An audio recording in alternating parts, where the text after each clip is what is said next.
Hi guys, welcome back to my channel Sharmin কিচেনে সবাইকে স্বাগতম। আবারও নতুন একটি রেসিপি নিয়ে আপনাদের সাথে হাজির হলাম।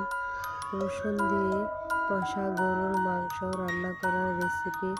দেখতে যেমন সুন্দর, খেতেও অসম্ভব মজার, অনেক সফট, নরম, তুলতুলে এই গরুর মাংস রেসিপি। অনেকে রান্না করার সময় মাংস শক্ত থাকে, খেলে ভালো লাগে না। আপনারা একবার হলেও আমার টিপস ফলো করবেন, তাহলে আপনাদের রান্নার পর মাংসটা অনেক নরম সফট থাকবে। রান্না করার জন্য আমি এখানে নিচ্ছি 1 কেজি গরুর মাংস, একদম ফ্রেশ। মাংসটি ফ্রিজে রাখা নয়, আমি একদম ফ্রেশ মাংস নিয়েছি। এখন রান্না করার জন্য একটি ফ্রাই প্যান বসিয়ে গরম করে দিয়ে দিব এখানে পরিমাণ মতো তেল। তেলটা গরম হয়ে গেলে এখানে দিয়ে দেব 1 কাপ রসুন কোয়া।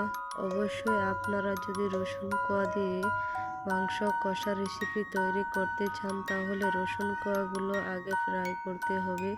যদি আপনারা কাঁচা রসুন দিয়ে দেন মাংসর সাথে, তাহলে আপনাদের রসুন কোয়াগুলো গলে যাবে।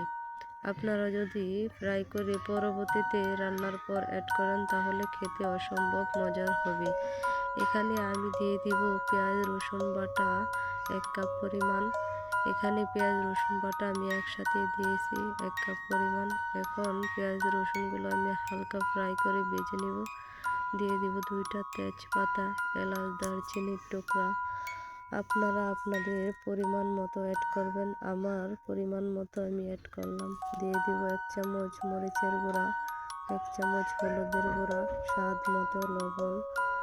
দিয়ে দিব আমি 1 চামচ জিরার গুঁড়া। দিয়ে দিব 2 টেবিল চামচের মতো আদা বাটা। সবগুলো মশলা আমি এখন হালকা ব্রাউন করে ভেজে নেব।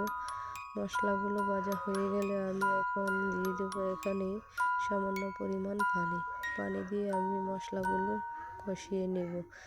মশলাগুলো উপরে কষানোর পর দেখুন তেল ভেসে উঠেছে। এখানে অ্যাড করে দিব 1 টেবিল চামচ গরম মশলার গুঁড়া। এখন আমি অ্যাড করে দিব যে গরুর মাংস 1 কিলো নিয়েছি, সেগুলো ধুয়ে পরিষ্কার করে আগে থেকে নিয়েছি, সেগুলো আমি দিয়ে দিব। মশলাগুলোর সাথে মাংসগুলো ভালো করে মিশিয়ে নেব। এখন এখানে আমি কোনো পানি অ্যাড করব না, ঢাকনা দিয়ে ঢেকে দিব। মশলাগুলো সাথে মাংস কষানোর পর দেখুন কতটা পানি উঠেছে। আপনারা পানি অ্যাড করার প্রথমেই পানির কোনো প্রয়োজন নেই, আপনারা পানি পরে অ্যাড করবেন। দেখুন আমার কতটা পারফেক্টভাবে কষানো হয়েছে। এখানে আমি এখন 1 কাপ পরিমাণ পানি অ্যাড করব। আমি এখন ভালো করে মাংসটা কষিয়ে নেব। আমি মাংসটা সেদ্ধ করার জন্য 1 কাপ পরিমাণ পানি অ্যাড করেছি। আপনারা মাংসের পরিমাণ যদি বেশি হয়, তাহলে 2 কাপ পরিমাণ পানি অ্যাড করবেন। দেখুন কতটা পারফেক্টভাবে মাংসগুলো আমার কষানো হয়েছে। এখন আমি মাংসের সাথে কিছু নতুন আলু অ্যাড করব। আপনারা যদি চান তাহলে আলু দিতে পারেন, না হলে স্কিপ করতে পারেন। আমি একটি বড় সাইজের টমেটো দিয়েছি। সবগুলো মশলা এখন আমি ভালো করে কষিয়ে আলুটা সিদ্ধ করে নেব। মাংসের সাথে আলুটা সিদ্ধ করা হয়ে গেলে আমি এখন দেখুন আমার কতটা পারফেক্টভাবে মাংস সিদ্ধ করা হয়েছে। আপনারা যদি আমার টিপস ফলো করেন, তাহলে আপনারা মাংস রান্না করার পর পারফেক্টভাবে আপনাদের মাংস অনেক নরম সফট হবে। এখানে আমি দিয়ে দেবো 1 কাপ পরিমাণ পানি। পানিটা আমি দিয়েছি সামান্য পরিমাণ, এটা আমি বেশি পানি রাখবো না। দিয়েছি এখানে আমি রসুন কোয়াগুলো, ভেজে রাখা যে রসুন কোয়াগুলো, এখন আমি অ্যাড করব রসুন কোয়াগুলো। আপনারা যদি প্রথমে রসুন কোয়া অ্যাড করেন, তাহলে রসুনগুলো গলে যাবে, পরবর্তীতে অ্যাড করবেন। দেখুন রান্না করার পর কতটা সুন্দর হয়েছে আর দেখতে কতটা লোভনীয় হয়েছে এই গরুর মাংস রান্নার রেসিপি।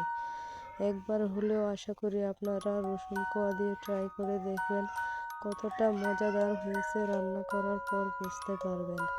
আশা করি যদি আমার ভিডিওটা ভালো লাগে, তাহলে অবশ্যই লাইক, কমেন্ট, শেয়ার করবেন।